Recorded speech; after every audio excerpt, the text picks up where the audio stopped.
Hello, everybody out there in the YouTube community, comic community, and world, and welcome back to another episode of Dark Avenger Live. I'm Chris, Mike. What's up, guys? And with us today is Dan. How's it going? You guys know Dan, the creator of Argo 5 and Argo Comics, also co-panel, co-member. Why was I saying panelist? He's a co-panelist on here, but co-member of Comic Frontline as well. And Dan, I actually gotta say, I just read issue number 17. I loved it. I thought it was an excellent issue. And it's funny because I never thought I'd like an Argo 5 book, literally focused on just one of the members. But Chain Reaction's an awesome character. If I could see any of the characters from Argo 5 getting their own books, it would be Chain Reaction having his own, or him and Blue Dynamo, and then the power couple of Gladiatra and Shazrath getting their own book. I could see those two couple books working.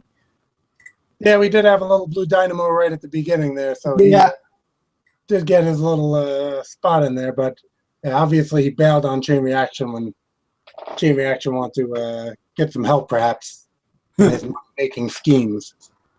So, yeah, but the real feather of the cap of this issue was having on the cover Mr. Monster, creator Michael T. Gilbert doing the cover and then allowing his character, Mr. Monster, to be on the cover along with Chain Reaction. So as a longtime Mr. Monster fan, that was a real, feather in the cap for me. I was overjoyed when he agreed to have Mr. Monster, appear on the cover with Chain Reaction. I guess I had met Michael T. Gilbert at a convention quite a while ago.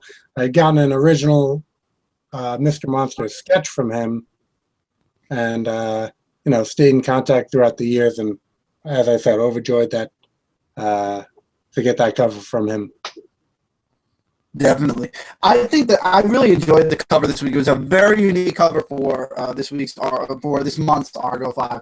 And from what you said, you already have issues 18 and 19 in the works, right? Yes. Those are both, 18 is pretty much complete.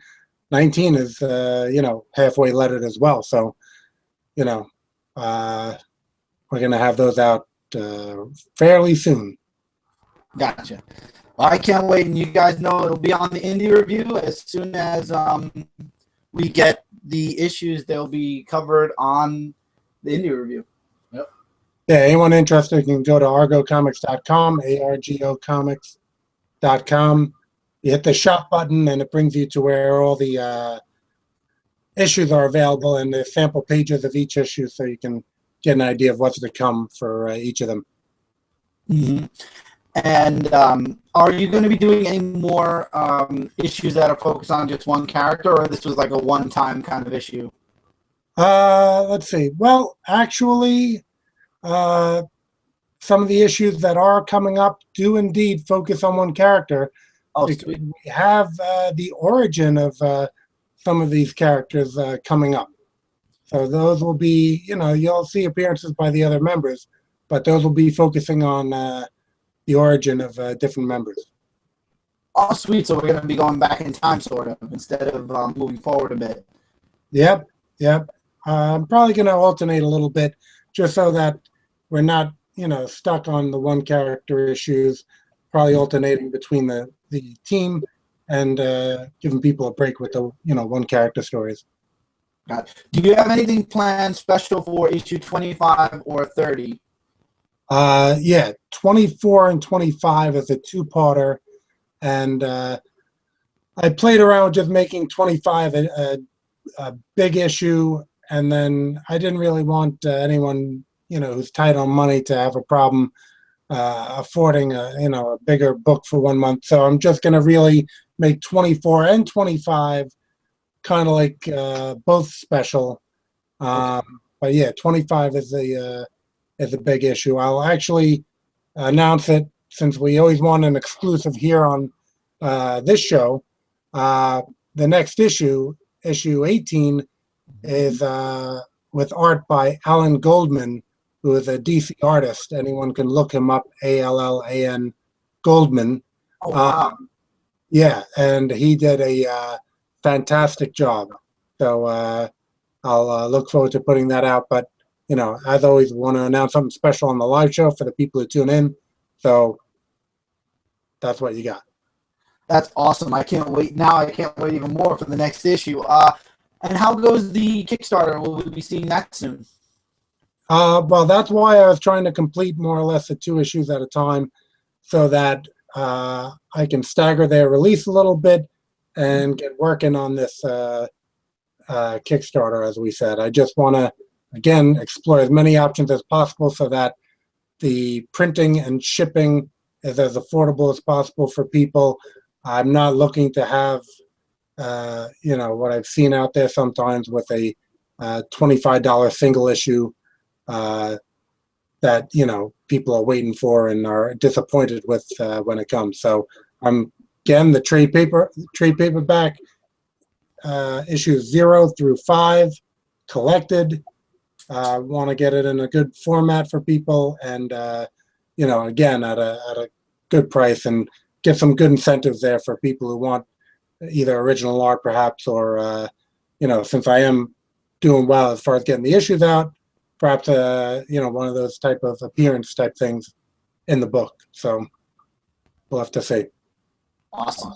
I'm looking forward to when you start this Kickstarter. You know, we'll definitely be covering it here on Dark Avenger Live. Now, to break up the monotony before we go into the next subject, on the review show this week, I did mention we were going to talk about a couple of things on the live show. First being, and I apologize if we don't get to the comments. I'm trying to get my Nook to work to find the video, but apparently I don't know what's been happening with my YouTube app lately, but it doesn't show the live shows until either they're over or I don't even know, but I'm going to try my hardest to get to your guys' comments somehow. But while I'm doing that, during the live show, I did mention that we were going to talk about why the reviews were a bit late, why things are going a bit late. And also I did mention we we're going to talk about the change-ups that were going to happen. Yay, I got it to work. Tevya, hello, guys. Hi, Tevya. Great to see you.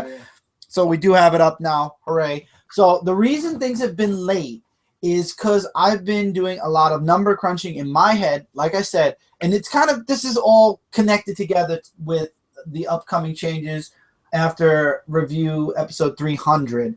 I've been looking at the numbers, you know, I'm crunching the numbers, really getting an idea of what people are liking on the channel, what people aren't, what views went up, what views went down. And I know you guys are loving the haul videos. Those are here to stay. I'm definitely going to continue the haul videos each and every week. But I did notice the reviews have, you know, every show that we've done on this channel and that we, you know, with the shows we work on Frontline, we always, you know, like to change things up, make things a little bit better. Sometimes we think we're making something better and we're actually not. Or, you know, especially in my case, I've tried millions of different ways to do the review shows, even with the indie books. And, you know, we're going to work on a newer format. So here's your exclusive for this live show. We are working on a new format for the review shows, starting with episode 300, or maybe 301, because 300 is going to probably go in the same format that we've been doing. But there's going to be a new format with that. We might talk about merging the indie review back with the comic review, maybe not, depending.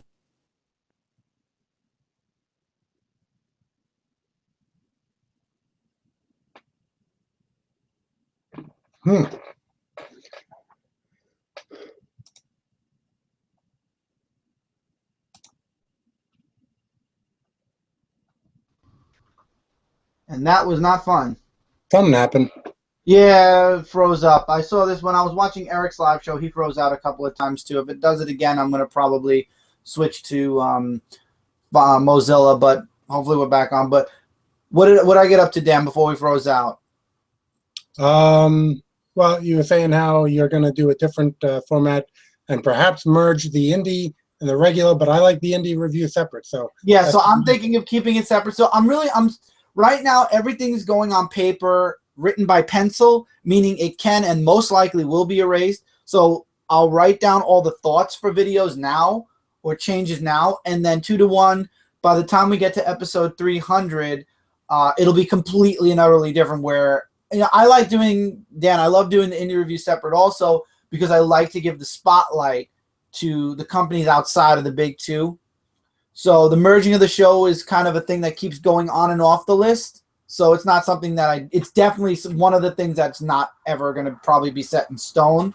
So they're probably going to stay apart. It's just the way we do things. I definitely want to change up the format a bit more as a discussion. And to do that, I do have a few ideas, which, like I said, we will work on as time goes forward.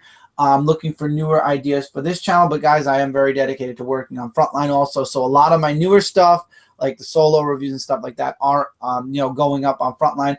I am working on an idea for Brooklyn Boys 2, which I will be implementing in the fall. I'll be teasing stuff in the summer. I'll probably make the reveal during the 300th episode weekend celebration. So look forward to a reveal for something from Brooklyn Boys. On Frontline, we're doing lots of different series right now. We're doing Mystery Box Mayhem, which we're having a great time doing. We're covering all of Convergence, which apparently a lot of people are just not digging. A lot of people are really digging Secret Wars, and that started this Wednesday. We'll talk about that later. That's for a comic talk discussion. But the reason videos have been late is we're covering all of Convergence, Michael and I.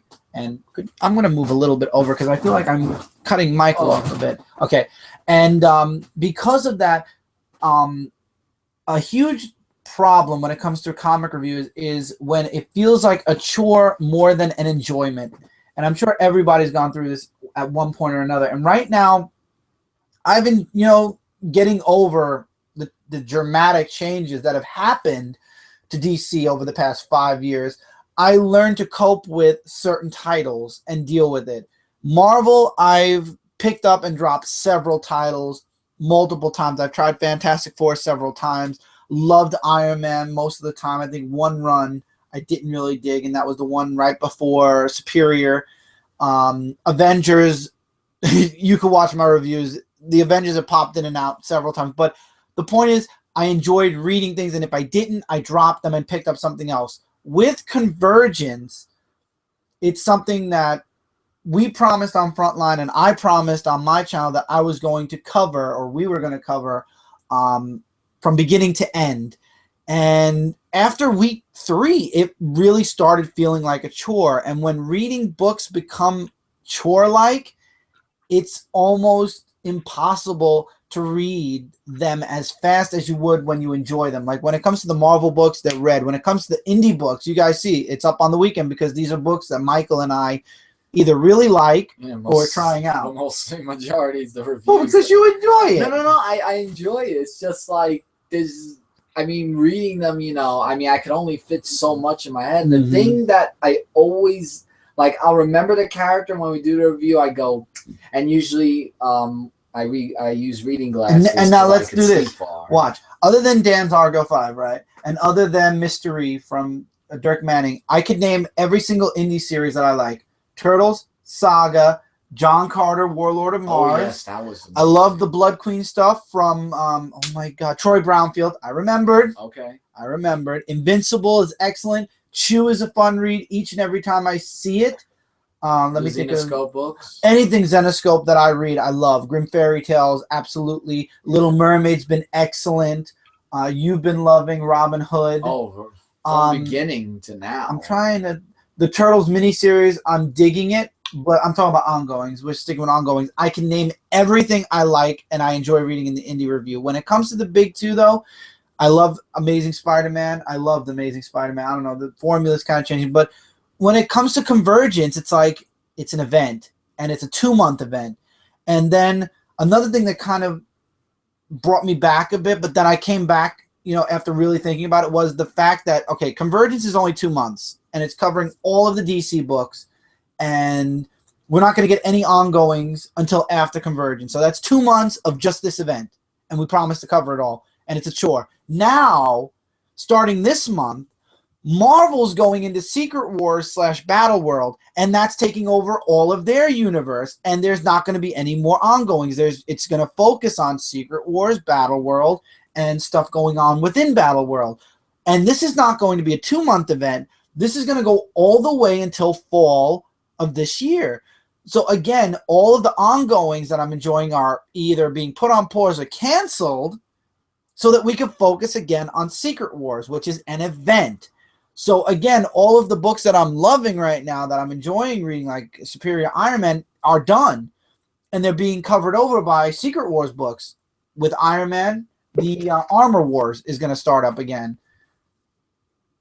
And it takes you back because it's like, I want my ongoing series. And I understand Marvel wants to do this big event and they want to have all the books connected to it in some way. And maybe if DC wasn't doing Convergence and Marvel wasn't doing an event every 3 months, I wouldn't be so overwhelmed with like it being a chore to get through these events. Because it's really the events. The ongoings, I have no problem reading ongoings. If I don't like it, I could drop it. But the events are something, if you want to be up to date in the universe, Marvel or DC, you need to be reading this. And I saw a few people write in saying, I feel bad for people who don't read any books, which thank God we do.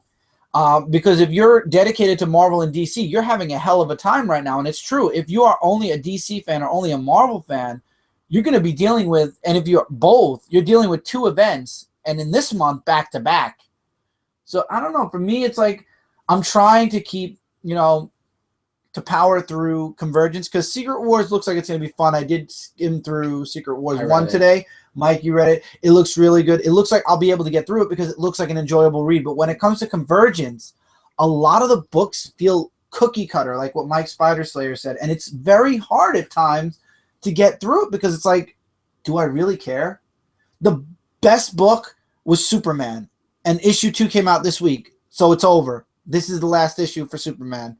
And after this, we go into Divergence, which is another thing I'm not looking forward to because it's taking Superman and basically this is the negative. I loved Booster Gold's Convergence book. Dan, are you going to be getting Booster Gold? I don't know if you read it yet. Are you getting Booster Gold? No, I don't believe I ordered that one. You should, because this book is the best out of all the Convergence books because Booster Gold is kind of like the Deadpool. Not funny-wise, and I'll explain what I mean by Deadpool. He breaks the 4th wall. He is the character that was in the old DCU and in the new DCU. So when the New 52 Booster Gold says, well, I'm going to call Superman, and if he's willing to make time, and that's when the old DCU Booster Gold says, your Superman isn't friendly with you, saying that it shows the opposite. And then when Booster from New 52 said Superman and Wonder Woman were together, Rip's like, that never happened in any reality. This is something weird. And if you read Justice League 40, the new DCU right now is a very liquid universe and can be manipulated. And I guess it's a good thing because it means that nothing is in stone yet. I mean, it can change. But at the same time, because it can change, it could get worse. Like what they're doing with Superman. Superman's losing flight. He's been outed by Lois Lane. And just as Superman was getting back into his personality with Jeff Johns, it all is being erased, and he's going into the personality that started him in the new DCU, the brash, darker, grittier, edgier personality, which I hate, and I hate the buzz cut. We won't even talk about the buzz cut. And he's back in the jeans. I mean, Dan, you did at least hear about the Lois Lane and the changes, right? Yeah, I think you were telling me about that. But yeah, I mean, I saw the new Superman costume and the Batman with the Appleseed type of look, and the Wonder Woman with the Wolverine blades or whatever. So yeah, I saw all that. Yeah, so I mean, what do you think about this new direction that they're bringing Superman in? And then I'll finish off what I was saying about my channel. I don't know. I mean, I'm very let down. I thought Convergence was going to fix all this. I guess we got to see what it is after this is all done, and see what's left standing. Because I mean, look at the Flashpoint universe. If we would have really examined what all those characters, what did they amount to? They were around for they're back, I guess, in this whole storyline. But for the most part, those Flashpoint characters were just here and gone. So if these guys are all here and gone, and then when they stabilize, they have good versions, and that's good.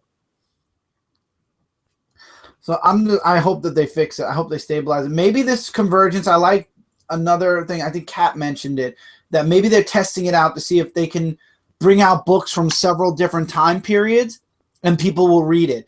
If that's the case, I will pick up Superman pre-New 52.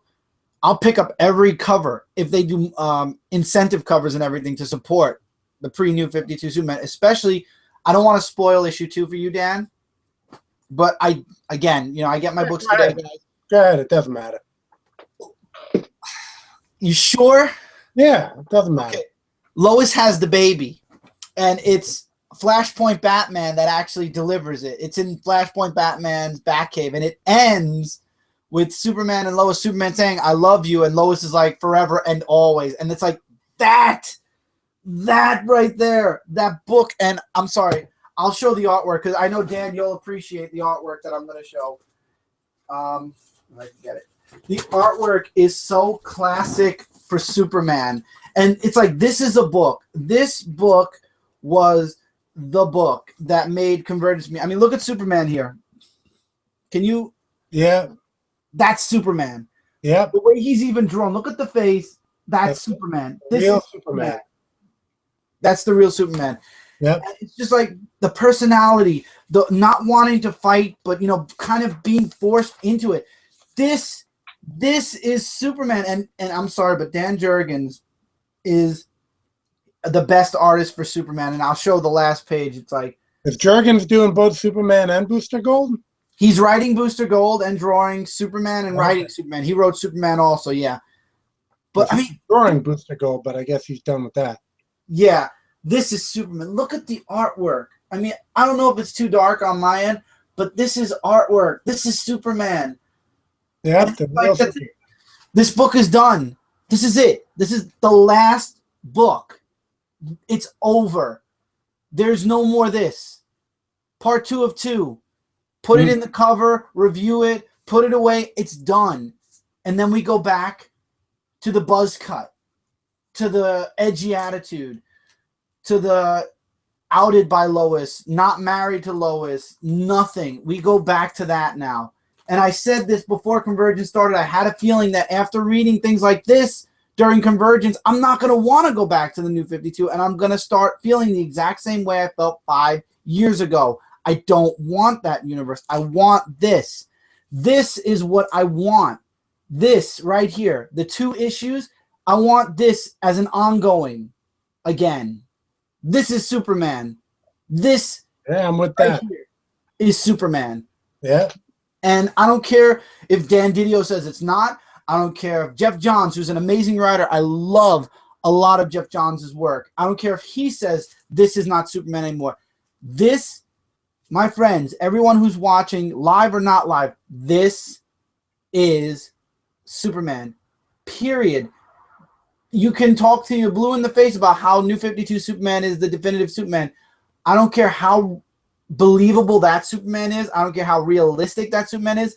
This is the iconic character that was created in 1938, even though he was very edgy during 1938, but that was during the war. When the war ended and the comic book started to bloom and character development started happening on multiple characters, that's when Superman shined, and that's when his true personality came out. This is the mild-mannered Superman, the humanistic Superman with morals, and this is the person that you want to represent the S.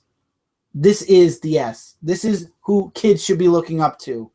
And then you go back to the New 52, and you get a Superman who likes to be normal, with a beard, with the edgy personality, getting drunk. I don't know if you read issue 40 yet, Dan. You'll cringe if you do. I'm sorry. And this is why I'm having a hard time reading my books sometimes. And you guys know I love doing the review. I love sharing my thoughts on all the books with you guys. And the indie review is always on time. We try to get that out at least on time.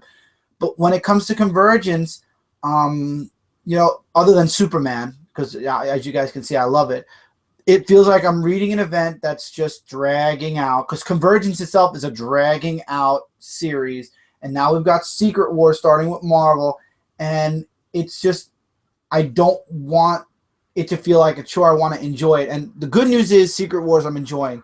It's just as soon as we get through Convergence, and things start to pick up again. And also I am working on episode 300, planning the event this time, because I did not do very well with the 100th celebration. The 200th one I did okay with, but I wish it could have been bigger.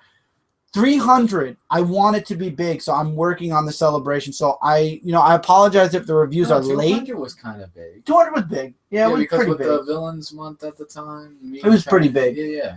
So, I want 300 to be special, and I want to change up the show so everybody enjoys it. I like I said, I can see when the views disappear or when the views go down, and it's obviously because people aren't liking something. So now I'm going into detective mode, trying to figure out what people do like and what people don't like, so you guys will enjoy the show and want to watch it each and every week.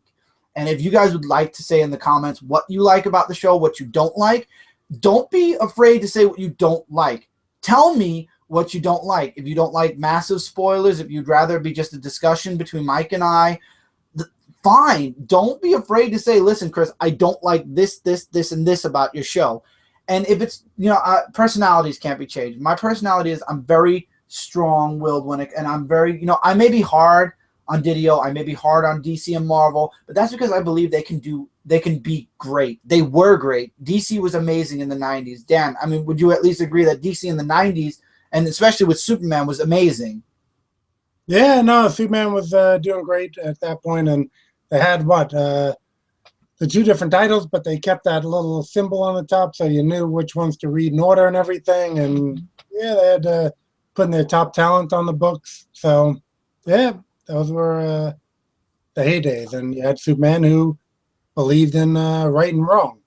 So I think the moral ambiguity of society today has kind of robbed him of that, because it's not really important anymore, right and wrong. It's kind of like it became the generation of, hey, you do you. If it feels right for you, then it's right. If it's wrong for you, it's wrong. So there's no right and wrong anymore in that. But there is. People don't want to say there is, but there is doing right and doing wrong and doing right by others, and that's what Superman stood for. And those values shouldn't be lost. I agree, 100%. And, these are all things that are going on in my mind.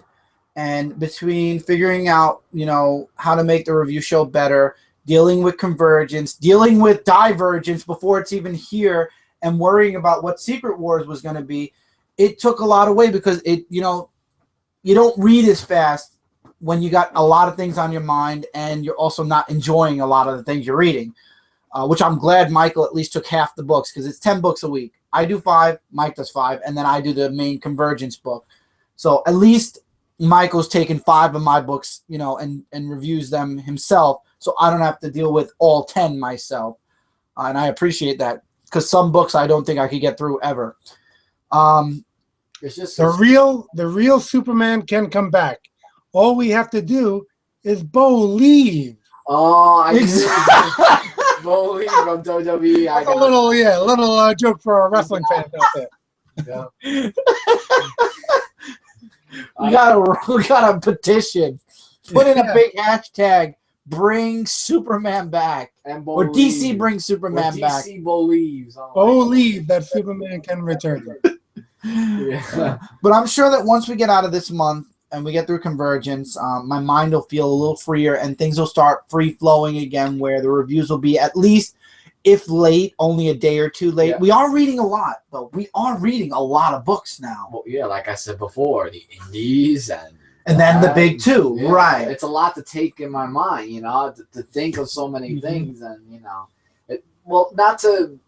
I mean, reviewing of our comic front lines is always a must and importance to the both of us. Of course. And everything. But it's just, it's like trying to remember like all the things you have to do in one day, and then sometimes you remember all of them or write it down. But it builds up the reading though, and it makes you think a lot better. I mean, that's what comics can do. But what I was saying, I hate to interrupt. Like, no, I before- wasn't saying anything. Go ahead. Oh, I thought you were. Like, No. I'm just glad that now Convergence went issue 2, so I don't have to hear the whole citizens of the world. Blah, blah, blah, I know. It was so annoying. Every time I got to that page, skip. Yeah, it was like a so 2-page skip. It was a 2 or 3 page skip. You know, but the issue, though, too, from what I've read so far, well, one of them for Frontline, that is, it has moved on very, very smoothly, I would say. And Superman ended very smoothly also, which was very good. But, and you know what the thing is also what Convergence did for me? Like, knowing that I haven't read pre-New 52 and that I read New 52, pre-New 52 is a lot better than the New 52 because I never read any pre-New 52 comics. And now you have. Yeah, it gave me that insight of what it was about. And New 50 and this whole event made me go back, and I'll show comics later, and I'll talk about a series I'm going to be starting after we finish this. But the only thing I can't change for you guys, and I hope none of you feel this way, Dan, you're a watcher, so you could give your opinion on this, is personalities. Michael's personality, my personality. I have a very, at times, strong personality. I mean, if we seem annoying at times, you know, I know a few people think, I'm positive a few people think that way on the Frontline Live show. If we seem too negative about something like DC, or we harp on something and it gets annoying, I do apologize that you don't like that. But again, it's the passion talking more than the true personality. As you guys can see on this live show, this is us literally just talking. Me, Mike, Dan, and anybody else I have on this live show. You know, Brant always pops on from now and again. So I do apologize if on the review shows you don't like our personalities or our opinions on certain things. You know, we try to be objective. And yeah, it's hard, especially for me with Superman. It's hard to be objective. And there are times where I'm like, I say to Mike, I'm going to take Superman out so I don't have to worry about talking so negatively about it. But I just can't, because I need to share how I feel about a character that brought me into comic books in the first place has been pervertedly changed. And I don't mean that in a X-rated way. I mean, it's just, if you looked at Superman in the 80s and 90s and you look at this Superman is the flip-flop of the original Superman, the real Superman. This is the opposite. Not the bizarro opposite, but the opposite. He stands for everything opposite of Superman, the real Superman. And it's hard to not be objective. It's hard to, you know, not have a very strong, annoying opinion about it, because it's annoying for me to read it. It really is. It is very annoying at times. And I think people do want the honesty of it. You know, I mean, when you're reviewing the books that you do like, Saga, Mutant Ninja Turtles, you know, all that stuff, then you're giving your positive review, and that's how you feel about the book. So, you know, I think it's the right thing to do, is just say what you like. And to my point being that I follow artists a lot more, and that's what drives my purchases a lot of times. So I'm usually able to give a positive review on the fact that, you know, Chris Kerr just doing that Justice League Detroit, and I was loving it. So just based on, you know, again, the artwork. Gotcha. I hope we're not echoing, by the way. I see that our bar is going up while you're talking. I'm going to switch to the earpieces real quick. Say something, Dan? Hello. Okay. Yeah, you were echoing just a little bit, but okay, I fixed it so we wouldn't echo at all. Okay, no, but you know, I'm sure people find us. You know, Michael and I have a very strong chemistry connected to Brooklyn Boys, and this is why I'm working on this idea for Brooklyn Boys also, because a lot of people don't understand Michael and I. You know, the reality part of Michael and I. You know, you guys see us doing skits. On Frontline Live, you see us with that kind of brother back and forth where I'll make fun of something he does or he'll say something back to me. And you got to understand, since 2007 or 6, this is what we did on YouTube before doing comic books. We were the back and forth. I'm the older brother. He's the younger brother. I'm going to make fun of something he does and whack him over the head with a Pepsi can. And he's going to go and then fall backwards. This is what we did for well over 7 years now, 8 years, 8 years now. So it's hard when we're on Frontline Live not to still have those personalities at times. At times, not always, but at times. And yes, it is. You know, he's not really mad at me, and he's not really insulted by me, and I'm not really insulting him. It's just that's our shtick. That's our shtick. That's who we are, and that's how we have a good time and share comedy with other people. Yeah, and and there are also some people that came and went, because I get a ton of messages, about like what happened to so and so, sometimes, And your viewers love me on your videos. I mean, they can't stop cracking up about some of the things I do on your show, and that's acting again. I love doing stuff like that. I like being funny. No, I'm just saying, like, even though, I wish you would not go towards the lens a lot. Well, the lens is fine. Yeah, but sometimes they could break if it's a little delicate, But I'm just saying, with looking over that, though, the views, they like when he goes crazy and nuts, and sometimes I could be a little random myself and everything. And now my girlfriend, as an addition, she's the worst for me, because she eggs me on. Yeah, but she encourages a lot of. And if she feeds them chocolate, then really watch out. And she's done that. She's done that several times. Twinkie. Oh, there's a Twinkie. So the point is, though, we're working on a lot of stuff behind the scenes. So if reviews are late, I apologize. We're trying our best to get them back to either on time or as close to on time as possible. The review that went up today, we shot it on Wednesday. Unfortunately, the editing program screwed up on Thursday. It screwed up on Thursday, and I had to start uploading it again last night, which it came up Friday morning. So I apologize, and we're trying our best. And all I could say is I hope you guys bear with us. I hope you guys, if you've stopped watching the reviews, new chemistry, new layouts coming after episode 300. Hopefully you guys will pop in for episode 300 at least, and then there's going to be a whole new format coming soon. Dark Avenger Live will remain. The Hall will remain. The indie review, most likely, I'm 99.9% sure the indie review is staying. And I'm trying to think of other things that I do on here. There's a one or two. Oh, and It's a Podcast will be around from time to time. We'll be discussing comic stuff. So that's all I can tell you for now. New stuff, formats, that's for after episode 300. And then the show that the shows that I'm working on for Frontline and the thing I'm working on for Brooklyn Boys, all that will be revealed on the 300th episode weekend celebration. So that's it. Now we're going to talk comic books. Dan, so far, though, we've been talking about DC.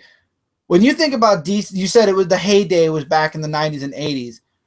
Nowadays, after coming out of Convergence, where you're seeing all this, the old universes like pre-crisis, post-crisis, Zero Hour, and then right before Flashpoint, every week's a different time in DC. What does this do for you as a reader, seeing all these different eras that you used to love reading, and now next month you're going back to the new 52? Well, the new DCU, I should call it. Yeah, I had stopped, as we know, my comic store. The owner had passed, so I went more towards the mail order and more towards trade paperbacks. So that's why I've been behind on all this stuff. Basically, with the trade paperbacks, like you said, they're not doing a series right now. I know it's going to be all collected as like Convergence, and I may not want it all, so I'm just trying to look at solicits and trying to figure out which ones I want. And then again, since the shipping, is doing through mail order, you don't have the books right there to really know what's going on, breaking news. So, it's hard to. It's almost like fan fiction or something, because it's not like, we got Earth 2 going on, the old Earth 2. Mm-hmm. We got all these different storylines that are just popping up. The Soviet Superman and the vampire Batman and all these Elseworlds. It almost just, until it levels off, it almost seems to not matter. So for me, I'm just waiting to see who draws what, and I pick that up. Like I said, Chris Cross was drawing that Justice League book with Justice League Detroit. So I was down for that because I love Chris Cross's work. I really look at the artist on the solicit, and you told me a good thing about Booster Gold is that he's breaking the fourth world and kind of acknowledging all these different worlds. So that sounds interesting. But yeah, for the most part, I'm a little just unaffected by it because what am I reading right now? Love and Rockets, Nexus, Wayward, Skull Kickers. This is all just stuff that I had accumulated to read. I'm catching up on all that. I'm enjoying all that. And, I'll just wait and see what happens with DC. That's what I feel like it is. It's a waiting game for DC and Marvel now, because Marvel's got Secret Wars, and then there's this big thing coming in fall. What is it? We don't know. It's a big white page that says 8 months later. What could that be? What does it mean? We don't know. Is the Marvel Universe coming back? Isn't it coming back? I mean, in Secret Wars issue 1, we got a big tombstone that said Ultimate and Marvel Universe, rest in peace, the year it was created and the year it died, which was this year. So we don't know. We don't know. We don't know what's coming out. So that means that this Secret Wars, there's going to be something big that happens. Of course, there always is. No, like something like really like that could change the Marvel Universe, and I hope it's not going to be in a different way where they're going like the DC route with changing characters. I hope not. I hope not. Dan, are you going to be reading Secret War? I know you're not going to read all the tie-ins because it's going to be the entire Marvel lineup, but will you be getting Secret Wars, like the main Secret Wars books? See, Marvel, I had almost completely switched to trades. So I didn't, I don't think I've ordered anything as of yet. So, yeah, I think they'll trade that. I believe they have a good artist on that. I forget who was doing it. So I think I'll probably get the trade and, see what it was all about after the fact.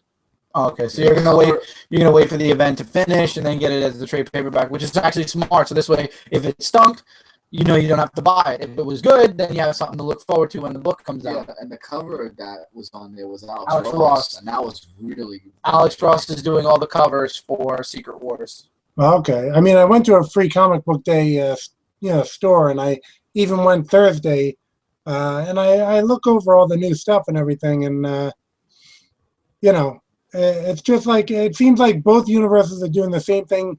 They're throwing everything they've ever had in there, and then they're going to cherry pick afterwards as to what elements people liked. Like, oh, Spider-Gwen, people liking that, so we're going to keep her around. We can't get rid of Miles. Everyone liked him, even though he was, a different universe, Ultimate Universe. People like him, so they're just going to cherry pick everything that people liked. I guess this new Avengers team is kind of like a cherry picking of fan favorites with the new Miss Marvel and this and that. So, again, it's hard for me to get invested where it almost seems like fan fiction, and I'll just go with the artist. That's what I've been doing for a while. Go with who's art I like. So even if the story's going down the tubes, I can at least enjoy the art. When I was walking to work today, it's funny, you keep mentioning fan fiction. I was walking to work today, and I was really just thinking, I was thinking about Secret Wars / Battle, really Battle World mostly, which is all these different times in Marvel, crunched together on this one big planet. And then I was thinking about the New 52 DC Universe and how all the characters, all the heroes are being reimagined, except for Batman, of course, because you can't reimagine Batman, really. Being reimagined in the eyes of the editing staff, the editorial staff of DC, and the writers. And I sat there and said, this is a glorified fan fiction. This could be a glorified fan fiction website series. If you were to tell me in 1999 or 2000, when I started reading DC, that this was what was going to happen in the year 2015, I'd say, you mean as a fan fiction site where they, fans make up their own DC universe?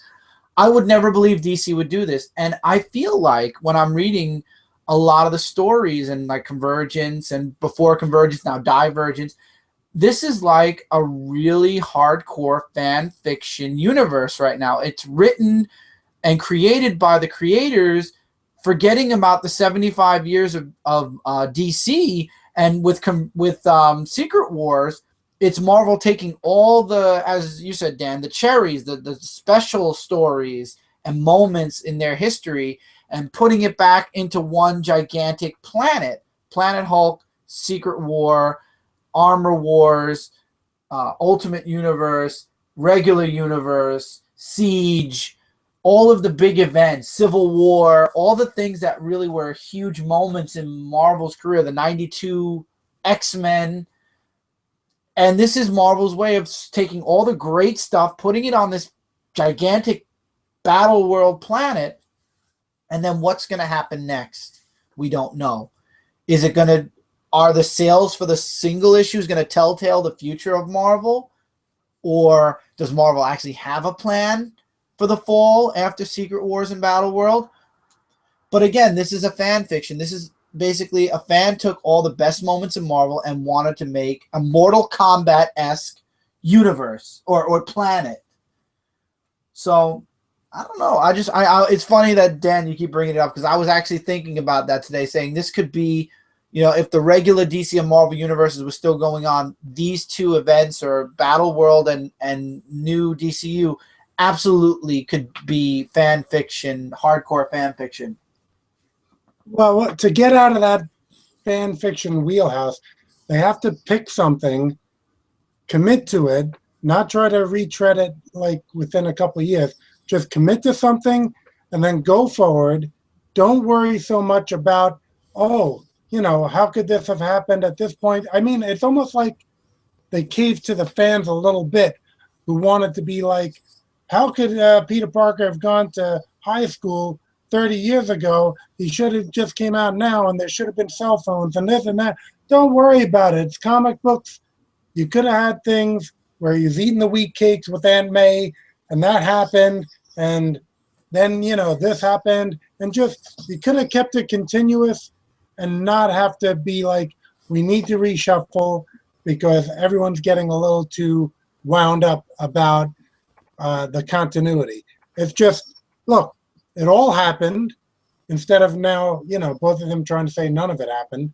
Just, it all happened, and just tell good stories with great art. That's all it comes down to. I agree. And what I'm going to be doing, on Frontline, actually, is I'm going to be covering a lot of classic series after Convergence, and once we get halfway through Secret Wars. This is some of the things that New 52 have erased.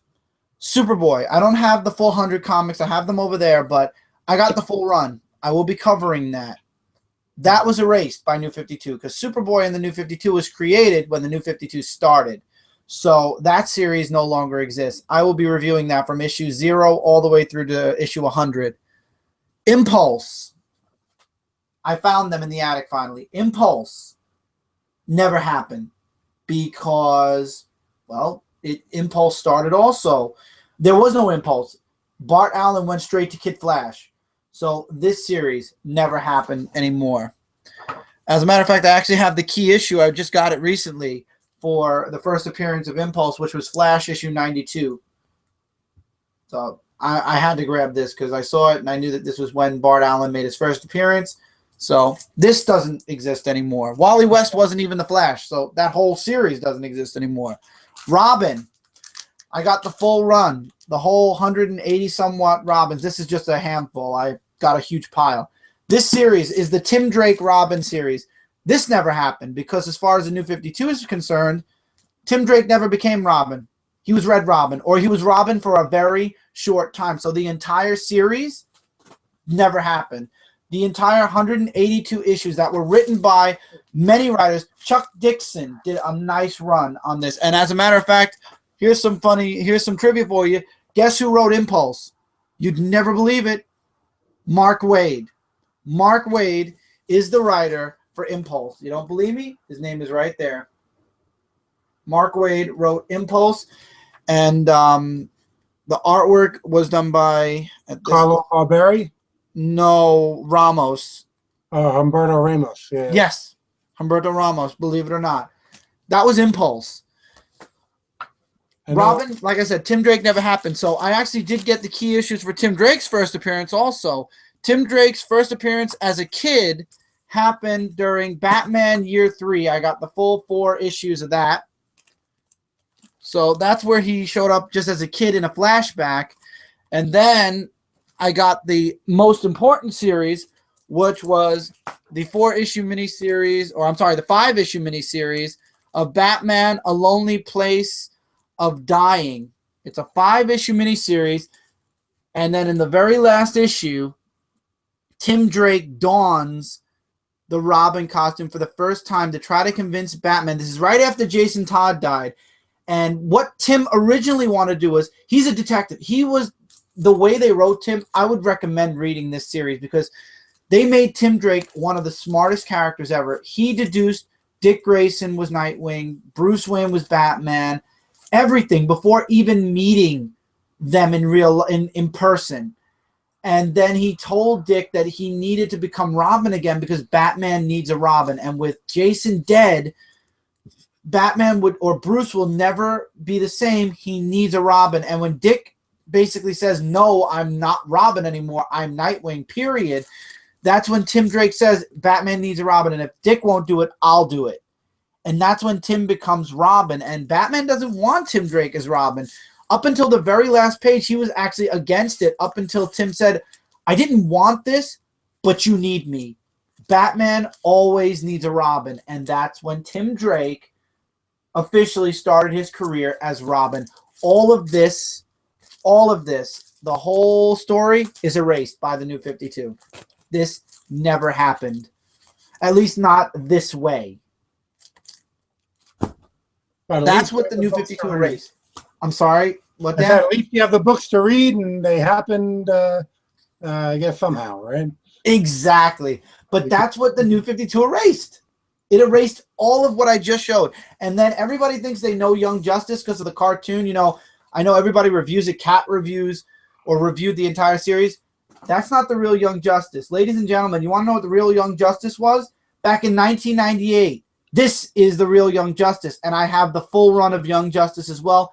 And after I start Superboy, Robin, and Mike's going to be covering Impulse, I will be covering fully Young Justice's entire run as well. This is the original Young Justice. Young Justice began in 98, and it was Robin, Superboy, Impulse, Wonder Girl. I can't remember the female archer. Oh, my God. Why can't I remember? Arrowette? I'm sorry? Yes! Thank you, Dan. Arrowette. And again, all of this was done by Peter David. I have that run as well, yeah. Peter David did the only Young Justice, and he's done Young Justice. Oh, wow. You have the entire Young Justice run, Dan? Yes, that I do. All right, so you could tell us, what's your thoughts since you read the entire series, I'm guessing? I did not read it. I have it. Oh, you have it? You didn't read it? I was buying it as it came out.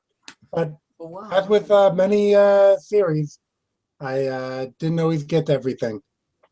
Okay, so you have it, you just didn't read it yet. That is correct. Okay. Well, I haven't read it either, so we're in the same boat, Dan. Don't worry. But that was the original. That is Young Justice. What you guys saw on TV before WB canceled it, that was the modernized version / changed version of Young Justice. The real Young Justice was these 3 guys. Impulse Robin and Superboy, Robin Tim Drake, created Young Justice because they wanted to be a part of the Justice League. Wait, Dan's showing something. Let me click that. There you go. That's the newer Young Justice. Yep, and Impulse was never Kid Flash at first, and they did that here. I actually brought this out because I was looking. I have all these, but I don't know where they are. This is the Sportsmaster one. They came out with figures of Arrowette and Robin. I know he had a staff. I think Tempest also, or the Aqualad, whatever you... That's Aqualad. Yeah, they made him Aqualad. But the only character they didn't really do, or they did, but they didn't do him well, is... Superboy. Superboy, they did this, and they gave him. I think this is how they found him in the lab. Yes. So, in a related story, Maddie's Toys quite recently finally gave us something that you can finish your display if you're into that. They gave us a Superboy, I don't know how that's showing up. Yeah, that's the Superboy from the DCU. Yeah, so anyone who's interested, you might want to pop over to Maddie's Collectibles there. It's a signature series Superboy. I have to pop over there and get it. I just remembered I didn't get mine yet. Has some artwork on the back. I think they also have a Doomsday figure that you were interested in at one point. They had it. It's not there anymore. Oh, well, hopefully I'm not reporting this too late for everybody. So, yeah, they got this Superboy, which will now, I'll be able to put this with, those animated Teen Titans to complete the team. Because I never bought that Superboy. I thought it looked horrible. Gotcha. But yeah, this is the real Young Justice, and I'm going to be having a blast doing not only Young Justice, but Robin and especially Superboy. Dan, I know you have the full run of Superboy. I think I remember talking to you about it once. You know what? The later series I don't have, the most current one. Right before the New 52, the 100-issue run with the leather jacket Superboy. Yeah, Tom Grummett. When right from Death of Superman and into that, I was buying that book. But the new series, I think R.B. Silva started it. I really like his artwork. And I think somewhere along the line, it just got a little too kooky for me. So that was it. Yeah, I stopped buying it all, so I couldn't handle it. But I'm going to look forward to delving back into the 90s of DC to rekindle a little bit of my, love for comics. I guess my love stays in the 90s and the early 2000s for DC Comics, because that's when a lot of the great stuff happened. And a lot of the books I'm talking about, Peter David wrote, Chuck Dixon, Tom Grummett did the great artwork in Superboy, like what Dan just said. Impulse was Mark Waid. Mark Waid, the guy that's writing Daredevil right now, the one that everybody loves his work. He wrote the Hulk. He wrote Impulse. I think Ethan Van Sciver was doing the art in there at some point also. Yes, he was. In the middle of the series, I believe he took over. Yeah. And then Ramos came back.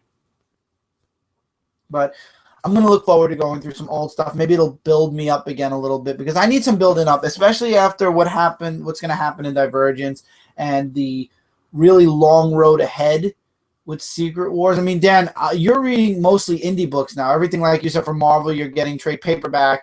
DC, like what are you going to be planning to get when Convergence is over? Yeah, when it's over, I'll just see who's assigned to these series, and then I'll go from there. I mean, like I said, if they had Chris Cross drawing Justice League, then I'd be down for it.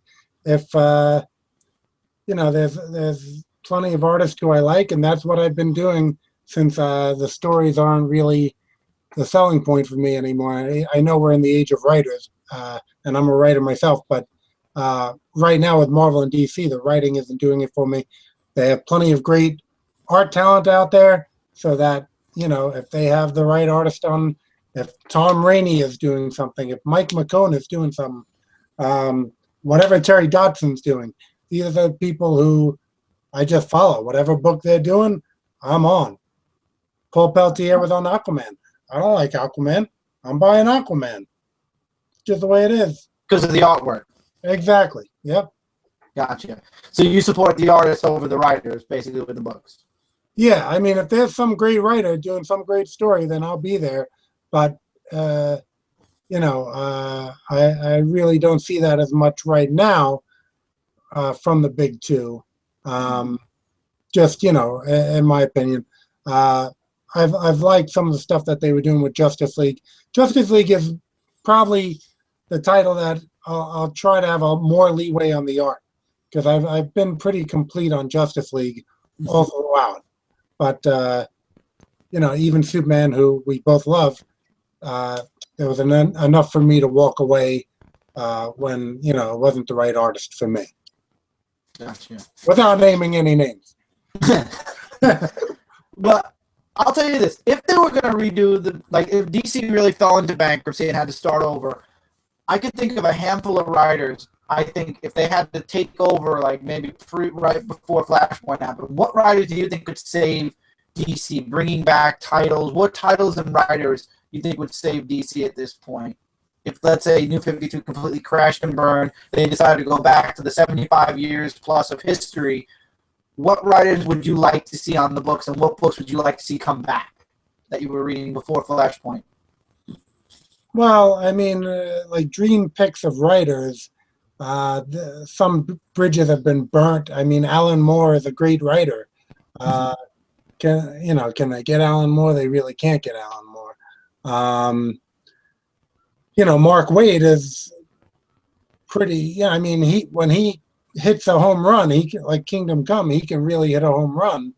But there's a lot of editorial, and there's a lot of corporate shareholders, and there's a lot that kind of sometimes dictate what's going on, to the point where a guy like even Jeff Lemire, who does amazing independent work, might have to kind of fall in line with some editorial directives that kind of make it tough to deliver the quality that they can do in an independent book. Well, no, I mean, the editors are gone. Let's pretend that the editors are all gone from DC, and they are relying on the writers to save DC Comics at this point.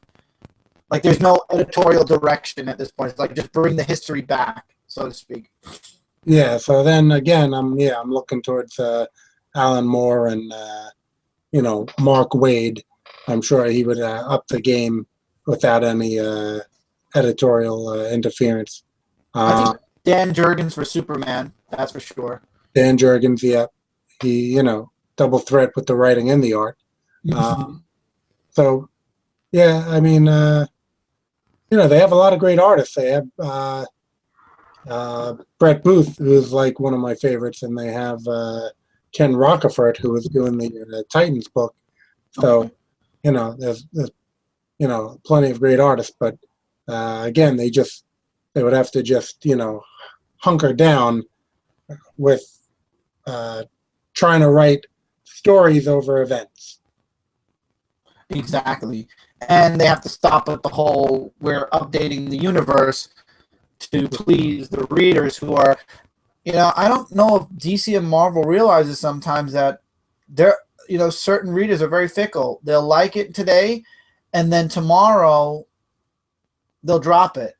And then that book that was selling really well from issue 1 through 5, issue 6 through 10 is not even half the amount that they made with issues 1 through 5, because the readers liked it for a time and then changed.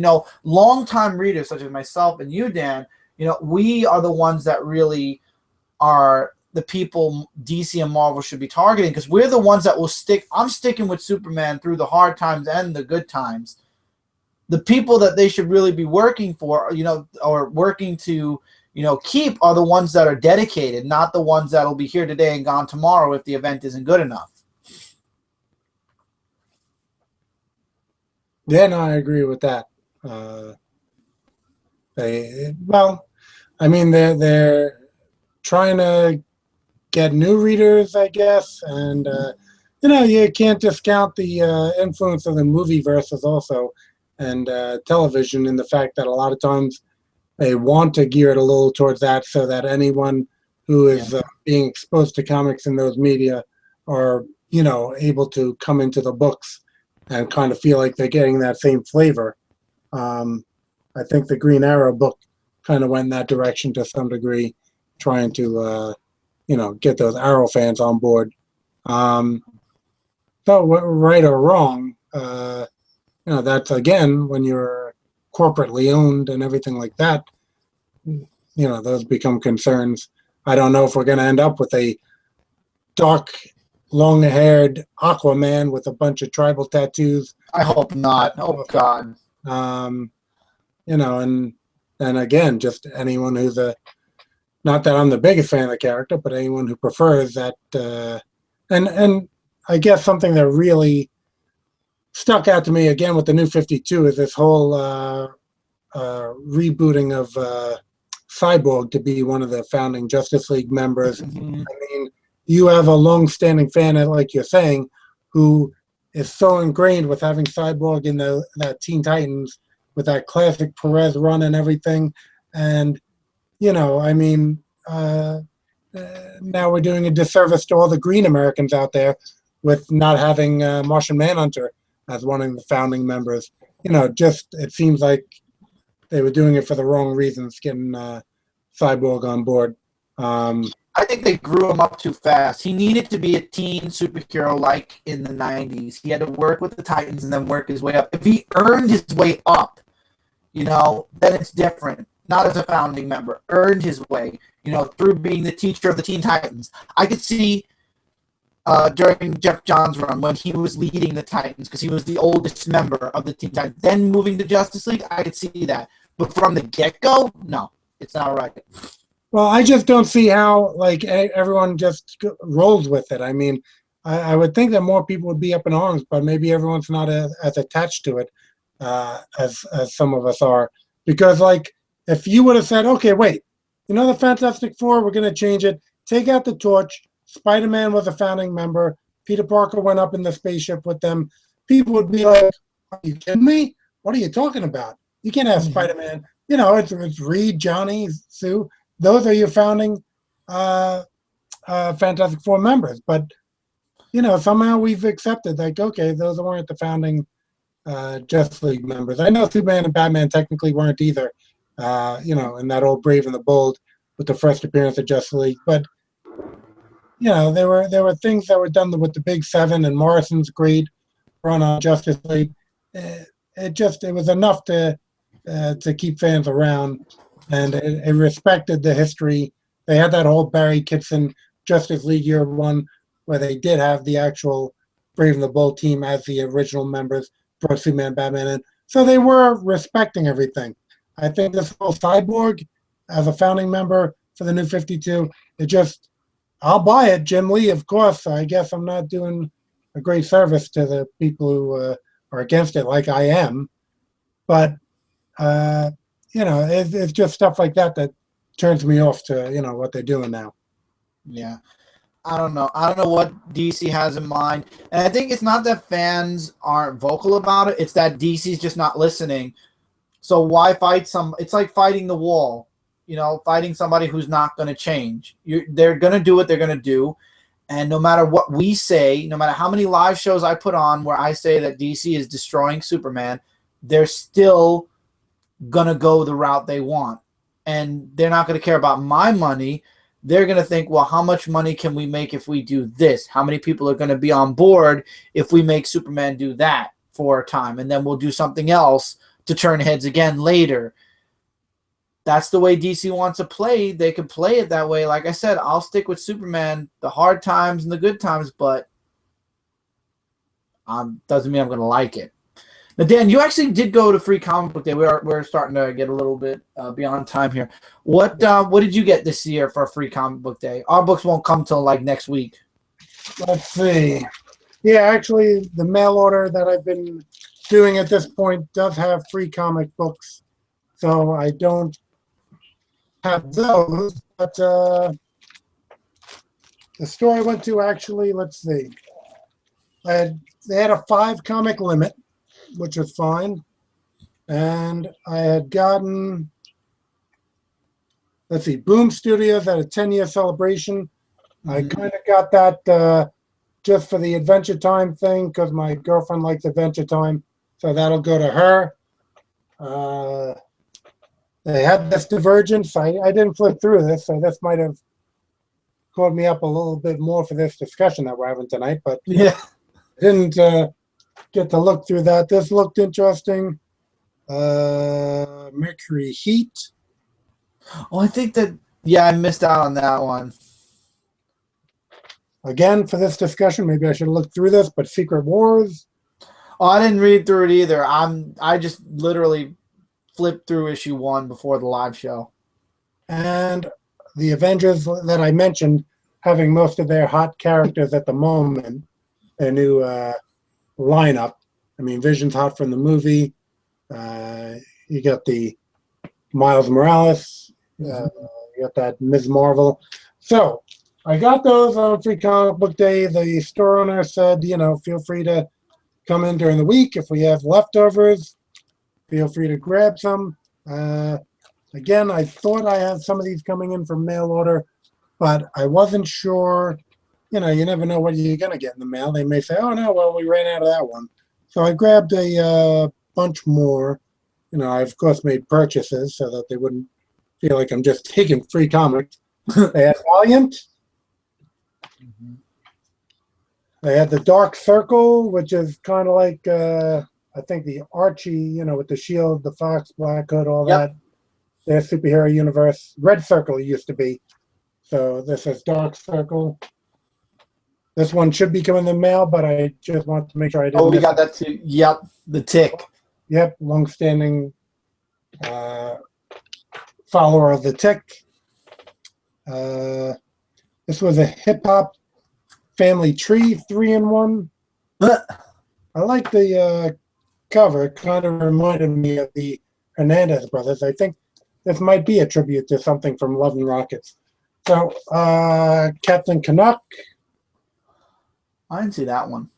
Yeah, this one, again, it was maybe a mail order. So if I get it in the mail, I can chuck you that copy because I won't need it. Awesome. Antarctic Press, Goldilocks. We got that one. Overstreet Comic Book Marketplace. I like Captain Action, so I just figured I'd grab one of these. I don't even know what's inside. They had a bigger one. It was a Judge Dredd. 2000 AD. Aspen. World of Aspen. Aspen's the artwork is gorgeous. Mike Turner, really great artist. Yeah. ICE, which stands for Immigration and Customs Enforcement. So I'm not sure what this book is about. Tales of Honor. This is more like just a little pamphlet, not really a full thing. Street Fighter. I think we're gone. We're gone again.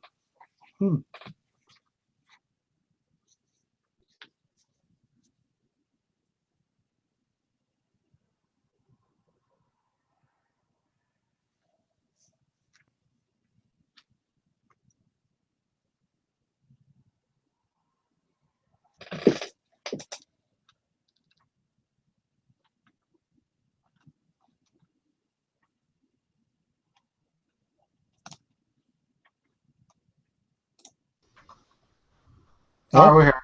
Sorry. Google again. Too many free comics. Let's see. I'll finish up. Street Fighter. Oh, we got that. I was so happy to see that. Savage Dragon. I missed that one. How could you miss that one? Yeah, I'll see again. I'll see if that comes in the mail. Because I think I might have ordered that one. I don't know what this is. This just says free. No clue. I've never seen that. I didn't see that one either. Looks like it's some funky black and white stuff. So it's kind of it kind of looks like just small press type of thing. Yeah. And then talking of small press, I think this might have been a local creator who just dumped a bunch on the free comic table because yeah, that was not on the listing. Holy War, they had a stack of these among the free comics. So yeah, again, looks like more like an indie sketchbook type of oh yeah, it is. Oh, actually this is Holy War. It's a flip book. Holy War. I'm sure everyone's thrilled to see what this is. Oh, let's say here. Aftermath. Well, the creator is really getting his money's worth out of this free comic because getting advertised right here. So yeah, like I said, they chucked those on the free comic day, so I was like, all right, looks interesting. I like Free Comic Book Day. It's a lot of looking over the big two, where it's like their events, so they you got to buy the issue zeros. A lot of the indie companies put out a lot of great sampler books, or books in general, like issue ones or issue zeros, to get you pumped up. We got Sonic issue 0 with the flip of Mega Man issue 0, which is Worlds Unite. It's a play off of what they did last year, which was Worlds Collide. This year they're doing Worlds Unite, and it's going to be a bunch of characters actually colliding together. Wasn't it 2 years ago? 2 years ago, yeah, you're right. It was 2 years ago. Felt like so this is going to be really fun. That's fun. A lot of the stuff, Street Fighter, The Tick. I wish they would make a Tick ongoing series again. What other books did we get? We got the Boom Studios one. Valiant. I don't think we got Valiant. I think they sold out of that before I could make the order. Aspen, I think we got. Cindy got a couple of books that she knew she would like. So there's a lot of books in general from Free Comic Book Day that a lot of people, young and old, can enjoy. I forgot to mention that the writer, Jim Zub of Skull Kickers and Wayward, he also was writing Samurai Jack, but I never bought that book. But at any rate, he was there, and before he was a writer, he was an artist. So he was actually just banging out some free sketches. You can kind of request a character. I wasn't sure to get. It was, just a headshot or whatever.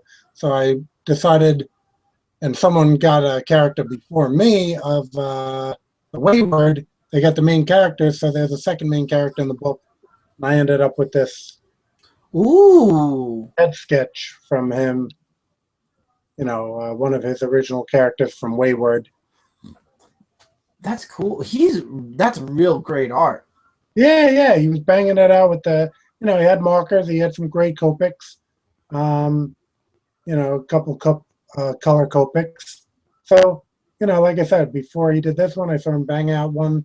I was going to ask for like a Marvel Wasp or something, but, it's a headshot. You wouldn't, maybe he could have done some wings or something. But overall, I said, he was asking which version, and I just didn't want to give him a hassle. So I said, let me just get, since I'm down with the Wayward, let me just get one of the characters from there. So that's awesome. I ended up with. Yeah, it was cool. They were giving 5 comics away, or they were giving 7 if you were in costume. Get people to dress up. Yeah. I got 5, and then, like I said, I came back during the weekend. He said, take whatever you want. Gotcha. All right, Dan, we're going to be winding down the show. So is there anything? What, Mike? Comments? Oh, yes. Oh, Michael, thank you. Before we wind down the show, I have not checked the comments because the Nook has been freaking out. Let me see if I can get it now to work.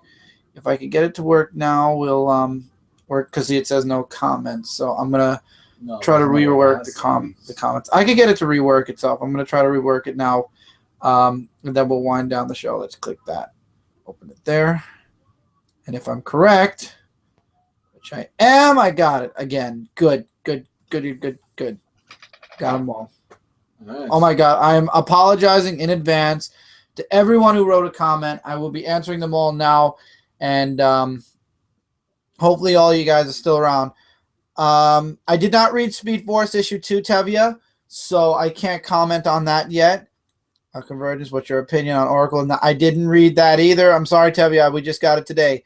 Nick, for Chris and Dan, besides Dan Jurgens, which other Superman writers do you guys like? Jeff Johns did an amazing job, I think. I loved the Brett Breeding. I believe Brett Breeding was another writer for Superman, if I'm not mistaken. And that's all I can think of off the top of my head. What about you, Dan? Yeah, I mean, Alan Moore did a great job in that, the last Silver Age Superman story, Whatever Happened to the Man of Tomorrow. So I really liked that one. The story with the Superman and the Legion of Superheroes, where they returned, I thought that was a great story. Mark Waid really gets the soul of Superman when he did Kingdom Come. So, yeah, those are a few of the, standouts for me. Gotcha. All right, so that answered that. Opinion on Convergence main series, mentioned that already. Nick, I didn't see what they're planning for Captain America: Civil War, so I can't comment on that. Marvel has destroyed Spider-Man for years. This is Tevia, and I'm sick of it so much. F one more day, period. I hate this decade for Spidey. He has been destroyed by Marvel ever since one more day, and I'm sick of it. I can agree. Nick asked, what's your guys' views on Suicide Squad photo? It's a gothic version of the series. Dan, did you see the Suicide Squad movie photo? No. I haven't looked at that. You're lucky. Deadshot was on, though. I will say that, Nick. Deadshot at least was on. Key.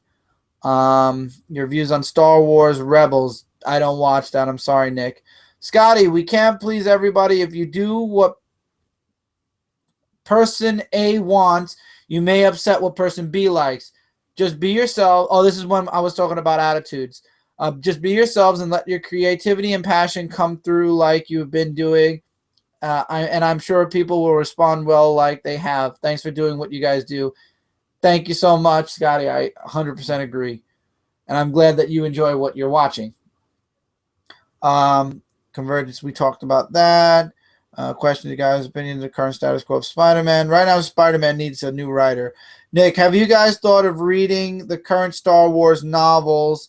There have been 4 releases so far. No, at this point, not right now, Nick. Tevye, Teen Titans have never happened either, and that got screwed over badly. I agree. Teen Titans never happened due to the New 52. The Teen Titans began with Red Robin and the others. There was no Dick Grayson Teen Titans, which sucks also. Scotty says Bo leave, so that goes for Dan. I gotta say Marv Wolfman is one of the top writers also, so yes, include him. Yes, for DC right now. Absolutely. I'm sorry, I got a lot of hellos here. I got happy Friday, guys. Hope you guys had a cool summer day like we did here. Scotty, we definitely did. Tevye said, oh, I got Tevye's hello. What just happened? We got froze out probably at that moment. For Mike, what pre-New 52 series would you like to read? Well, you're reading Impulse, so that's one. So yeah, there's that. I would like to see how Green Arrow maybe was, or there's an omnibus for that. Yeah, and another stuff I can't really think of it. That Grant Morrison Justice League run, that was really. I have it. I have it. And even going a little beyond that, before that rather, when they had Justice League America and Justice League Europe, or Justice League International and Justice League Europe, they had Adam Hughes doing Justice League, and they had Bart Sears doing Justice League Europe. That is and they had Kevin Maguire doing Justice League America. That was like a golden age of Justice League. So I would say those, and then Grant Morrison Justice League. Those are my top New 52, pre-New 52 rather, recommendations. Gotcha. There you go. Mm-hmm. And then we had a really interesting. First of all, hi Tim. I see. He said Hail Hydra, so I'm gonna say hi Tim because I guess that's his way of saying hi. Jeremy says, since first issue of Secret Wars pretty much blew my expectations away, how do you guys feel the rest of the event will go? I feel that there could be promises in the event. That'll be good. And then Jeremy said, hello. Hi, Jeremy. Sorry, the comments have been wonky today. And Dark Avenger, how is everyone tonight? We're doing good. Scotty says, hey, Jeremy. And he said he hopes he's enjoying his comics and NBA playoffs. And Jeremy's like, I am also Scotty. Join the dark side comic book community. Then we'll become who answers and not ask questions. Who will be the voice of the voiceless? You know, Jeremy, you're welcome to, pop on once in a while if you'd like to come on and talk. Just let me know when we're live. You can say, and I'll always send you an invite somewhere. It'd be fun to talk about comics. They said hi, Tevye, because Tevye said hi. And good, I suppose I heard about news about Constantine. Yeah, Constantine was canceled, I believe. Oh, I was watching that. That was a good show. Yeah, I think they canceled it, unfortunately. All right, now I apologize. I have to turning off the Nook. If I turn it back on again, I don't know if I'll get newer comments if they pop up. Hopefully, maybe they did. Let's see. Last time I'm going to check through them all, make sure I got as many as I could. Tevye, I apologize. I see you left a lot of questions. A lot of it I hope we answered. throughout the conversation, though. Let's see. And no dark side, Jeremy, not on this podcast. This is all about the light. The force is strong. Although at least the dark side has cookies. There's a reference. If you can get that reference. This one. Okay. So, guys, I apologize. Next week, I'm going to figure out a method so I'll be able to answer your guys' comments better and the way we usually do. So I apologize a million times for only being able to do this once this show. I mean, I love you guys, and the whole point of the show is so we can interact with you guys. I'm going to fix this on the iPod, on the Nook. So next week, when we start the live show, I'll be able to answer you guys' questions every other subject that we switch to, or every little while. So this way we don't have like a huge pile up like that and dedicate like 15, 20 minutes to all the comments. I want to go back and forth on a lot of this stuff. I definitely want your guys' opinions as always. So next week, comment answering will be fixed. So now we're basically towards the end of the show. It's already almost 11:30. So Dan, any news that you'd like to mention about things that you're doing at this moment that you'd like to promote? I'm sure you'll be back next week, right? I should be. Okay. If I'm not, I'll just stay to look out for that. Like I said, the Argo 5 Kickstarter. That'll be the next main thing. I'm working on the issues. So again, I don't disappear with those. For all the people who've been buying the comics, I'm greatly appreciative. So I want to keep the issues coming out. But, of course, with the trade, want to make that in a format that everyone can get. So that'll be my my main thing. And again, we'll have some original art incentives. We'll have a bunch of incentives to make it, something special for everybody. Gotcha. And as far as we are, the indie review should be this weekend. I'll be downloading the rest of the digital books. I'll be getting the rest of the digital books probably tomorrow or today. So indie review should be on time. Big 2 review hopefully will be on time. Next week we'll be back to for Dark Avenger Live Friday. Next Tuesday is Frontline Live. Other than that, writing is going very well. Stories coming along beautifully. I'm going to be entering the next stages, I'd like to say, by this time next month, which is the editorial/art stages. And hopefully by August, we'll have issue 1. I mean, I've got a good 6 issues outlined already, with a lot more to come afterwards. I've got big plans, and I'm going to just hashtag it now. My series, starting with issue 1, is going to be the Age of Heroes, because we don't have superheroes around much anymore because Marvel's focusing on events. DC wants to be edgy. So we need real superheroes again. And you can hashtag it all over Twitter, share it with your friends, have your friends hashtag it. Let's make it part of the top 5 hashtags on Twitter if we can. But I as much as I believe in you guys, unfortunately, the entire world has to hashtag something for it to get into the top 5. But Age of Heroes is coming. And that's the hashtag for Celestial Falcon. That's the hashtag for my first issue and the things to come after this first issue. I'm not allowed to talk about it at this time, but there will be other things to come in the future. So start hashtagging now. The Age of Heroes is coming. So hashtag Age of Heroes, space it, so it's not all one hashtag, but it's the hashtag Age of Heroes, and then space is coming. I'm probably going to tweet that tonight so everybody will see it, and then you guys can just retweet it or whatever. But the Age of Heroes is coming, and it will be here soon. And I know you guys will. If you are fans of the original superheroes from DC and Marvel, I promise you guys you are going to come away with something really great with my books too. And I love, like I said, always inspiring people and reaching out to people and entertaining them. And I hope that my series will do exactly that. So, guys, thank you so much for being with us tonight. We love each and every one of you out there. And look forward to talking with you guys next week for another awesome live show. Again, I apologize for the comments this week. We will be fixing that next week. Brant will be with us hopefully next week. Remember, Brent's a very, very busy person right now. He's got lots of things on his plate, so hopefully we'll get him on. Dan, it was great having you on. As always, love having you on. I love the 4 weeks when you're actually with us on the live show. Hopefully you'll be back next week, and we can have more discussions about some current books and some current events that are going on and talk more about the comics we love and have loved for many years, and more Argo 5, of course. Sounds great. All right, so until next time, everybody, take care, and we'll see you next time. Everybody. Take care.